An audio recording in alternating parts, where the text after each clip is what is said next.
and welcome to Psalmic Saturday here at Ariel's Corner. This is Ariel Gatoga, and we are streaming live on YouTube and on Twitch. Yay, us. Moderating today on YouTube is the lovely Delene, and moderating on Twitch is the lovely Dre. Thank you so much, Delene. Thank you so much, Dre. And thank you to everybody for joining us today. We'll get started in just a few moments. Just a reminder, we do have a premiere today at 11 a.m. Pacific directly after this stream. That's on YouTube, on our main YouTube channel. So if you're watching on YouTube, that's the place to go. If you're on Twitch, you might want to come on over to YouTube after the stream and catch us on the premiere. Let's see, we have a shop that's at arielscornershop.com. arielscornershop.com. There's all the different psalm books I use are listed there. That's an affiliate store. So that means we make a small commission off of each and every sale. So it's a fun, easy way to support the channel if you happen to like to be on Amazon or Etsy. Those are Amazon and Etsy links all in our shop. We are here every Saturday doing Psalm Magic, and then we come back tomorrow on Sunday for a live stream lecture. We take Mondays off, and then we're back for tarot class on Tuesday. That's at 9:45. All the other magic streams are at 10:15. That's all Pacific time. 9:45 a.m. because of my work schedule. We have a short tarot class. I'm usually only available for a short class on Tuesday, so it's usually about 20 to 30 minutes at the most. Witchy Wednesday on Wednesdays, some kind of practical magic. And then Thursday is usually theory, so we're going to be starting our foray into the Key of Solomon, sometimes called the Greater Key of Solomon, but the original Key of Solomon on Thursday, this Thursday. I'm not sure how long that's going to last. It just depends on how well everybody likes it, because everybody's gung-ho to do it, but there is a lot in there, so we might have a little Solomon fatigue, and we might have to cut that short. We'll see. And then we have our Witch's Rosary on Fridays, and so here we are back at Saturday, Psalmic Saturday. All right, if you'd like to give us a donation, you can do that by going to paypal.me/Ariel Gatoga, paypal.me/Ariel Gatoga. If you're on YouTube, you could use a super sticker, super chat, or super thanks. And there's other donation possibilities and options on the website, ariels-corner.com, Ariel's Corner with a hyphen.com. You can just click on the donate link in the footer of any page. We do have an online psalter or psalm book on the website, ariels-corner.com, Ariel's Corner with the hyphen.com. Just go up to the Psalm Magic in the main menu, and you'll see a drop-down menu. There is a Witch's Psalter. Now, that's the authorized King James Version, just because that's what I use. That's how I learned Psalms, and that's what I tend to use, but you can use any of the translations that you like. And then there's also some other kind of psalm stuff in there, so you can have a look if you like psalm magic. There's all kinds of other magic on that website. We do have a Discord server. We have a Facebook group, so you can get all the support that you like. We'd love to have you on either or both of those. You can find the links to those also in the footer of any page on the website, ariels-corner.com. And then we have chat threads open on all of the streams right now. So if you have a question for me, you can definitely put it in there. As long as I'm not running behind, I will take your question before the end of the stream. If I'm running behind, I will try to remember to take it tomorrow. All right. Thank you so much for joining us. Let's get going with today's Psalm spell.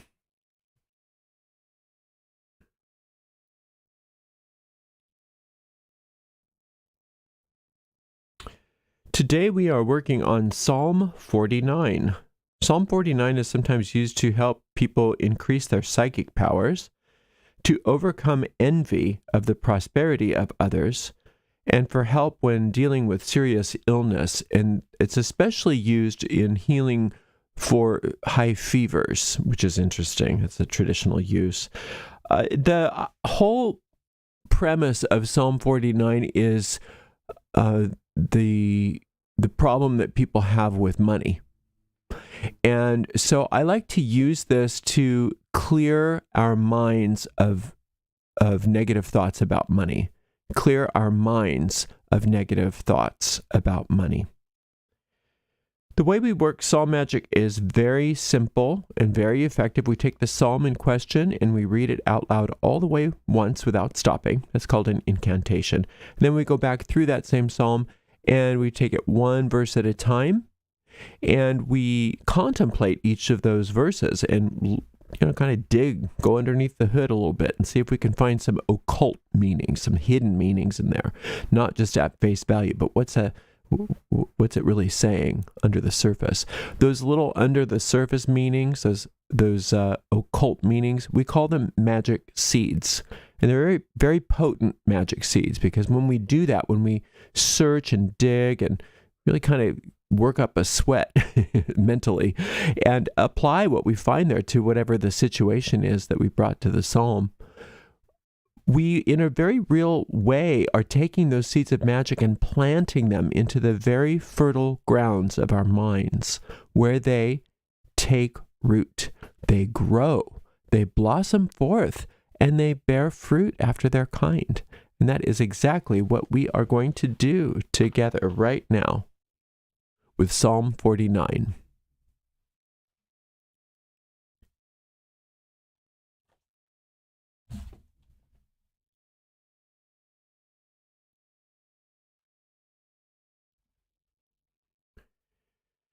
Hear this, all ye people, give ear, all ye inhabitants of the world, both low and high, rich and poor together. My mouth shall speak of wisdom, and the meditation of my heart shall be of understanding. I will incline mine ear to a parable, I will open my dark saying upon the harp. Wherefore should I fear in the days of evil, when the iniquity of my heel shall compass me about? They that trust in their wealth and boast themselves in the multitude of their riches, none of them can by any means redeem his brother, nor give to God a ransom for him. For the redemption of their soul is precious, and it ceaseth forever. That he should still live forever, and not see corruption. For he seeth that wise men die, likewise the fool and the brutish person perish, and leave their wealth to others. Their inward thought is that their houses shall continue forever, and their dwelling places to all generations. They call their lands after their own names. Nevertheless, man being in honor abideth not. He is like the beasts that perish. This their way is their folly, yet their posterity approve their sayings. Selah. I'm going to do that last one again. This their way is their folly, yet their posterity approve their sayings. Selah. Like sheep they are laid in the grave. Death shall feed on them, and the upright shall have dominion over them in the morning, and their beauty shall consume them in the grave from their dwelling. But God will redeem my soul from the power of the grave, for he shall receive me. Selah. Be not afraid when one is made rich, when the glory of his house is increased. For when he dieth, he shall carry nothing away.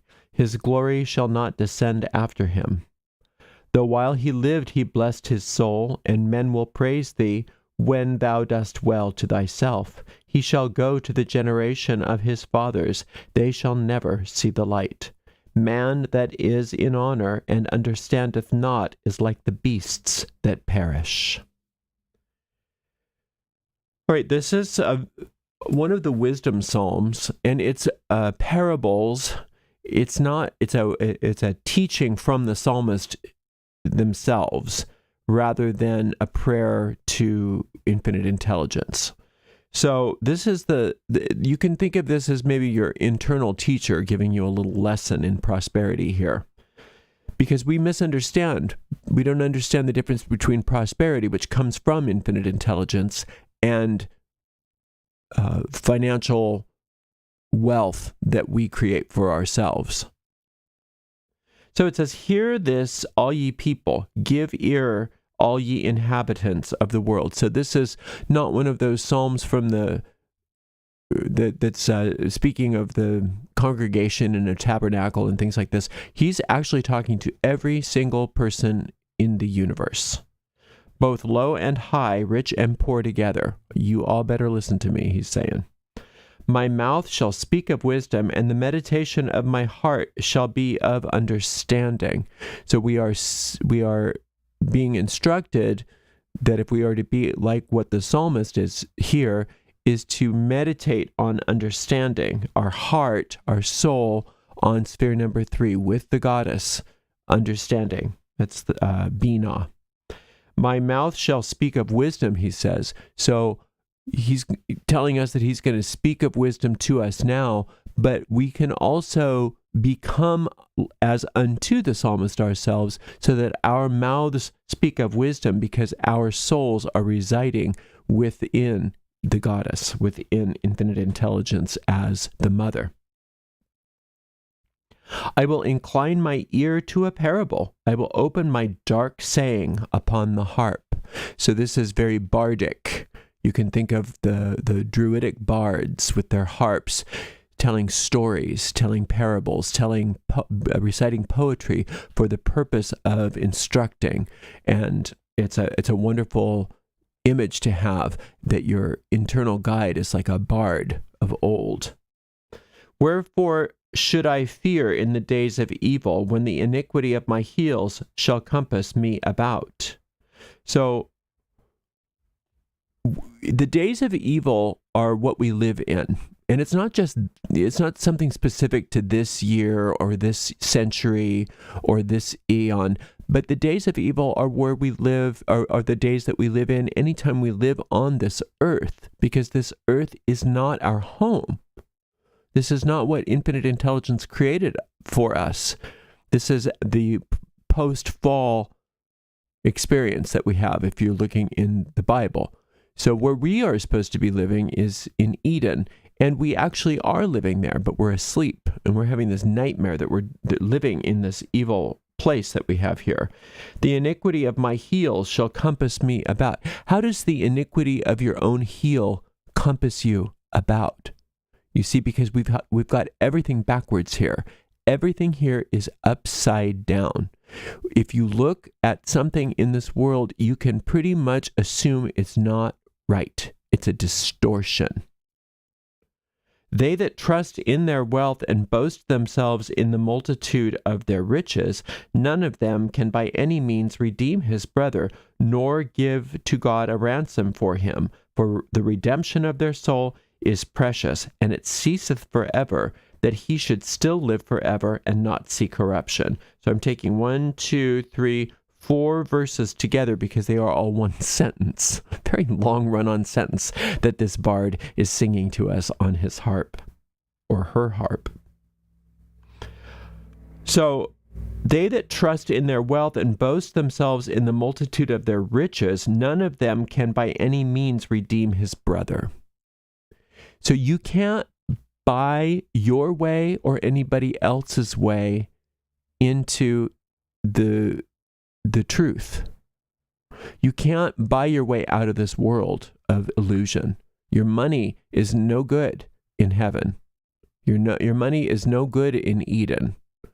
But the good news about that is you don't need it in Eden, because that's where we already live. You don't need anybody else to buy your ransom. You don't need anybody else to save you. You just need to be helped in waking up to the fact that you are safe. You are asleep. You are having a dream. But where you actually live, you don't need to worry about money. You don't need to worry about wealth. You don't need to worry about anything, because all your needs are met. That's how you were created. You were created to be taken care of. But for as long as we are living in the days of evil, we don't see things that way. So we need to meditate, as it said at the beginning, on our heart of understanding. And we have to understand this. We have to come back to this idea every single day. I actually live in perfect prosperity, in infinite intelligence, in infinite wealth. I don't have need for anything because it's all provided for me. And I don't have to buy my way into anything. Nobody has to buy my way out of anything. I'm already taken care of. It says, Trusting your wealth rather than infinite intelligence here is what it's talking about. That if your wealth in this world is more important than God, then it's become an idol to you. And it becomes something that makes it your slave, makes you its slave. It's something that makes you its slave. Because anything that you make God in this world that's not God makes you its slave. So you are a slave to money if you think that your money is more important than God. That's trusting in your wealth rather than trusting in God. For the redemption of their soul is precious, and it ceaseth forever. So the redemption of your soul is precious, but nobody can afford it here. Nobody has the amount of money necessary to redeem somebody's soul. That happens when they wake up. That's up to them and infinite intelligence and their own inner guidance. So looking to other people to save you here, or thinking that you can save another person here, is folly. Especially if it has anything to do with buying your way into salvation. That he should still live forever and not see corruption. That's what's the truth about us, is that our souls don't die. Our souls don't see corruption. We were created eternal. To even say immortal is kind of missing the point, because immortal means not mortal. There is no mortality in infinite intelligence. That is just a concept that is of the world of separation, which is why we live in the days of evil, because the days of evil include dying and corruption and decay and hatred and violence and war and all of those things, all of the things that we see. You can turn on the television or the news now and hear all about it, but you've always been able to hear about it to some degree or another. It's not anything special about this day and age, the days of evil that we live in. For he seeth that wise men die, likewise the fool and the brutish person perish and leave their wealth to others. So you can't take it with you is basically what he's saying here. So trusting in your wealth and creating a bunch of money here is not the answer to prosperity. Prosperity isn't about you accumulating things, accumulating wealth, because when your body dies, your connection to all of that so-called prosperity is separated. You're separated from it, and you have to leave it to somebody else. But that's not the point of prosperity, is to leave money for people, is to put your name on buildings, is to amass large fortunes. That's not the point of prosperity. Prosperity is having your needs met when you need to have your needs met, and recognizing that that comes straight from infinite intelligence, because you were created to be taken care of. Infinite intelligence doesn't want you to be without, doesn't want you to have want or need or poverty or lack. And it also doesn't want you to live in the days of evil. So it's about going back to the beginning of the psalm again and again, having that meditation of your heart be in Bina, and recognizing that you are safe, you are in the womb, and you do have understanding, and that you were born with understanding. And if you can let go of all of the falseness that this world teaches you, you can recognize that all of your needs can be met at every moment of time and point of space, and you don't have to accumulate. And you definitely don't have to trust in your wealth. You trust in infinite intelligence to take care of you. Their inward thought is that their houses shall continue forever, and their dwelling places to all generations. They call their lands after their own names. So people have this misunderstanding about what they're here to do. They're here to make a name for themselves and a legacy for themselves, and you want people to remember your name when you've died. And the way to do that is you endow and you make a lot of money, and you make sure that you have created all kinds of things for people to remember you by. And it's telling us that infinite intelligence doesn't care about that. That doesn't, quote, get you into heaven. What gets you into heaven is your awakening that you're already in it. That's what you do. You wake up to the fact that you already are living in what they would call heaven or infinite intelligence, living in perfection right now, but you're asleep. So your job is that understanding so that you can gently awaken to the truth, not doubling down on illusion here, thinking that it's about things and wealth and money and things and wealth and money and my name and my legacy and all of that kind of stuff. And even if you're not one of those people that is interested in large sums of money and endowments and all of that, you still can look at the tendency toward that on some other level. What do you think that your value is here? It's usually something that you can do for others or something that you've done to others or something that you've created. Somehow you're good because ... not just you're good. You're divine because you did ... or because you do ... not because you're divine, just because that's how you were created. So it's important to understand that your prosperity comes to you when you realize and recognize that you were created that way. You're created prosperous. You're created joyous. You're created free. You're created lovable. You're created important. And you don't have to prove it to the world, because the world is proving it to the world is like casting your pearls before swine. The world doesn't deserve you. The world of corruption here doesn't deserve you, so you don't need to get validation from this world over and over and over again, because you're getting validation from something or trying to get validation from something that doesn't matter to infinite intelligence. What matters to infinite intelligence is you, not what you did here or what you left to people here. Now, that's not to say that your actions and your thoughts and things like that towards other people don't make a difference. Of course they do. But you're motivated not because you want to have a legacy. You're motivated because you want to do the right thing in the present moment. So of course you're going to be compassionate. Of course you're going to be giving. Of course you're going to be loving. But you're doing that because that's your function as a soul, not because you want some sort of brownie points or you want to leave some sort of legacy or you want to be remembered fondly. Nevertheless, man being in honor abideth not. He is like the beasts that perish. So having your degree doesn't get you into heaven. Your accomplishments don't get you into heaven. Having people say, isn't she wonderful? Isn't he wonderful? Oh, so amazing. That doesn't matter to infinite intelligence. None of that matters. It's not that it doesn't matter one way or the other, because it's not a thing in infinite intelligence's mind. All infinite intelligence cares about is you waking up to the truth about yourself. And if you can help other people wake up, so much the better. But you do that because it feels right, because it's a good thing to do, not because you're somehow collecting awards, or not because you're somehow making a name for yourself. This their way is their folly, yet their posterity approved their saying, Selah.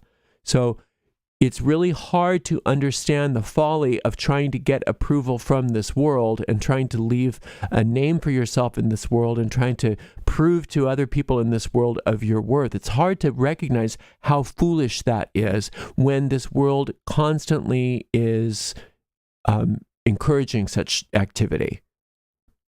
This world really cares most about what everybody thinks.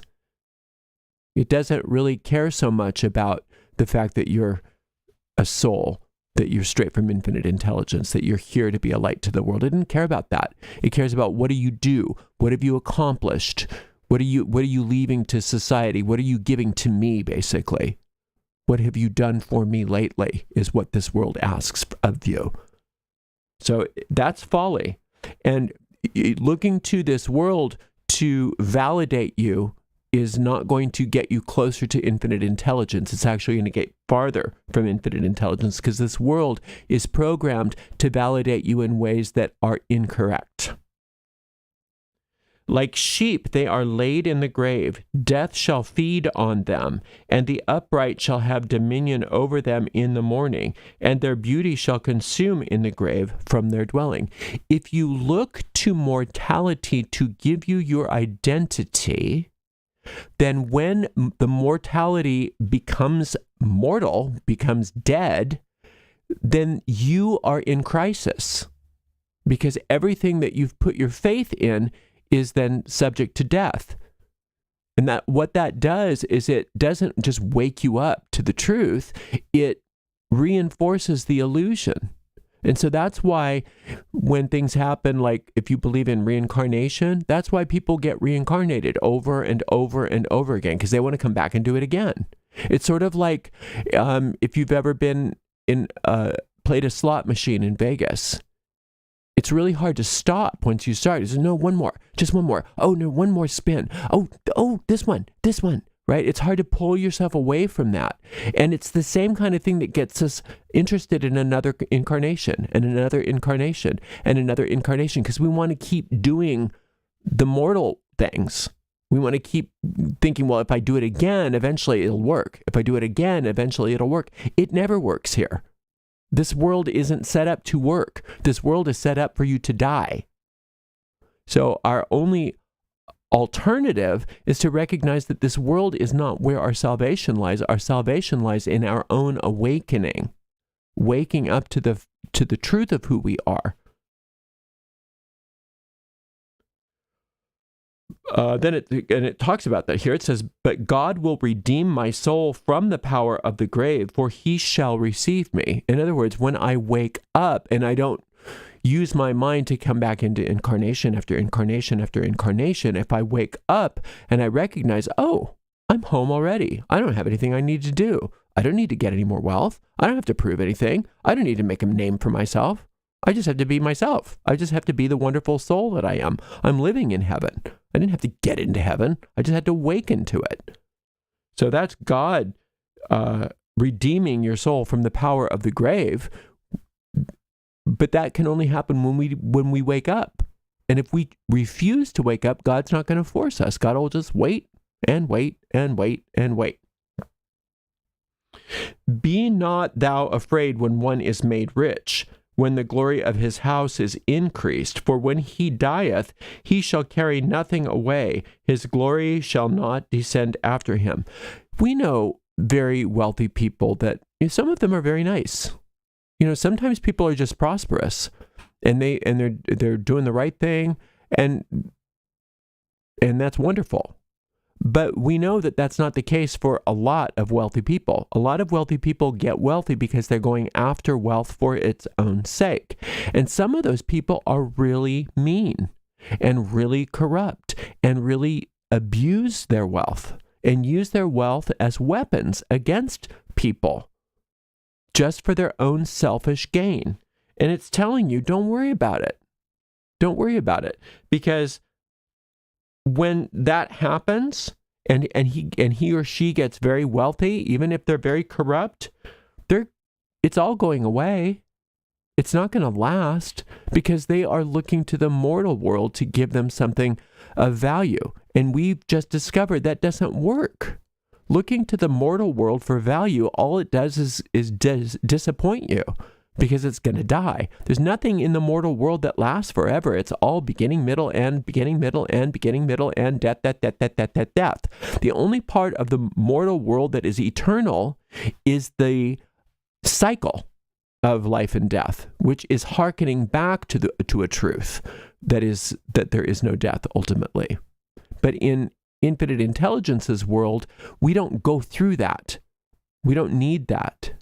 That's something that we exist in a world of separation. It needs to be that way in the world of separation. So you don't have to worry about it. Let them do their thing. This is not your home. You don't have to worry about the comings and goings of people like that here. You can use your magic to protect yourself. You can use your magic to help you through these things while you're here. But ultimately, you don't need to worry about any of it, because you're going to wake up and none of this is going to matter anymore. So when he dieth, he shall carry nothing away. His glory shall not descend after him. So you can't take it with you. Though while he lived, he blessed his soul, and men will praise thee when thou doest well to thyself. He shall go to the generation of his fathers. They shall never see light. So for as long as somebody is addicted to their wealth as the source of their good, they're going to not wake up. And they're going to have life after life after life after life after karma after karma after karma after karma, back and forth and back and forth. And that's their choice. That's their choice. They can do that. But you're not going to do that because you're coming to the realization that I don't need that anymore. I'm not going to be looking to the world of mortality for my happiness anymore. I'm going to let infinite intelligence take care of me while I'm in this mortal world. And I'm going to get my needs met. And I'm going to live prosperously. But that's very different than being a rich person who's very poor. And that's what this psalmist is talking about. These people that have a lot of riches in the world, but they're very, very poor. And they're kind of tragic figures because they can't escape the cycle of their own insanity. Whereas if we're working prosperity magic, we're not saying, I want this, I want this, I want this, I want this, give me, to build up wealth like them. We're saying, I want my needs met. I want to have a lavish, prosperous life here, but I know that I don't need to take any of that with me because it doesn't come from me. It comes from infinite intelligence. And I trust that infinite intelligence is going to take care of me. And that's prosperous thinking, where it says, they that, earlier on verse 6, it says, they that trust in their wealth and boast themselves in the multitude of their riches. That's not the kind of wealth that we want. That's not prosperous. We want to trust in infinite intelligence and allow our prosperity to be the natural outcome of infinite intelligence's will for us. He shall go, okay, then it ends with, man that is in honor and understandeth not is like the beasts that perish.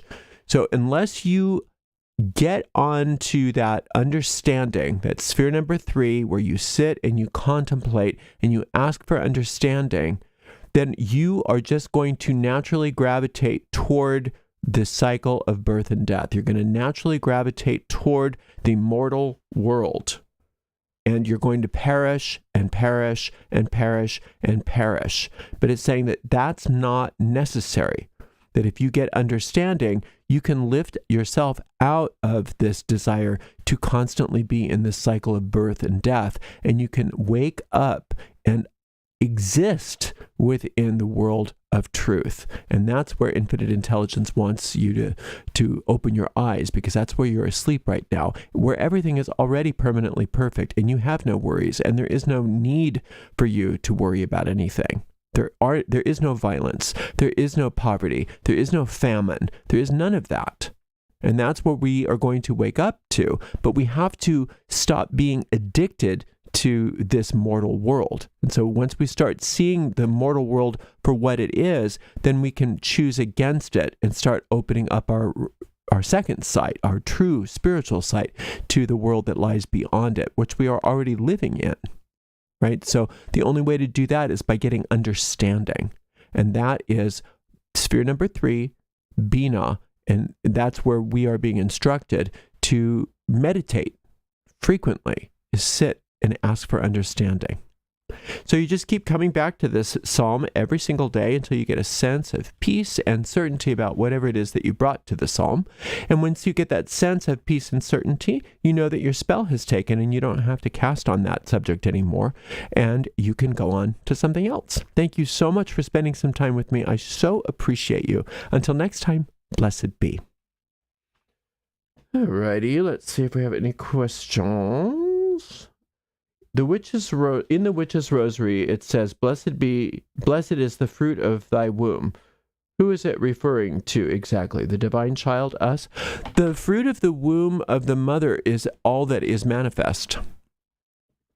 So you want to recognize that what is being born at every moment of time and point of space is blessed. And if we're looking at manifestations in the world that aren't blessed, then we are not experiencing the truth that is born out of infinite intelligence's womb, the mother.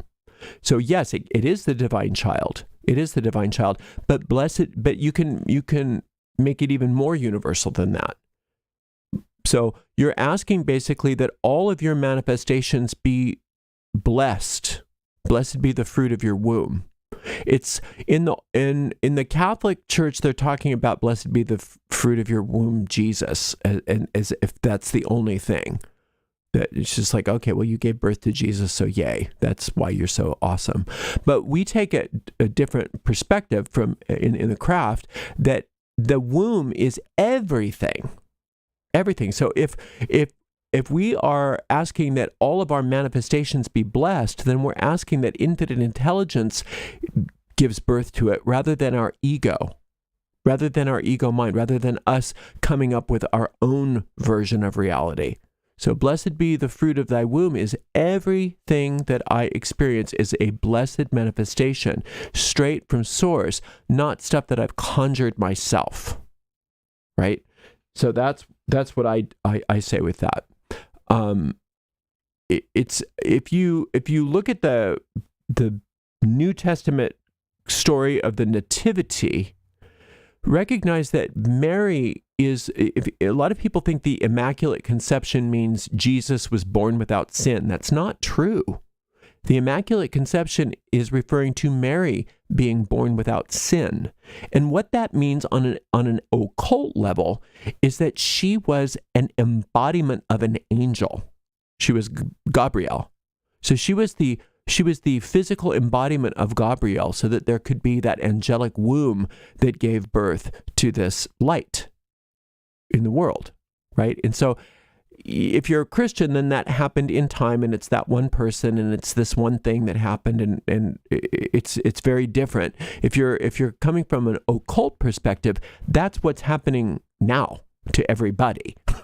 So we want that angel Gabriel to give birth to and to bring forth everything that is blessed in our lives, rather than recognizing that what we tend to do is project our own images onto the world, and we experience things that are anything but blessed.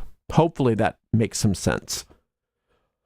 Okay, that was a great question, by the way. Thank you so much for everything, and thank you to the amazing moderators, Darlene and Dre, and we will see, I hope, everybody over on the premiere today. Much love and many, many blessings.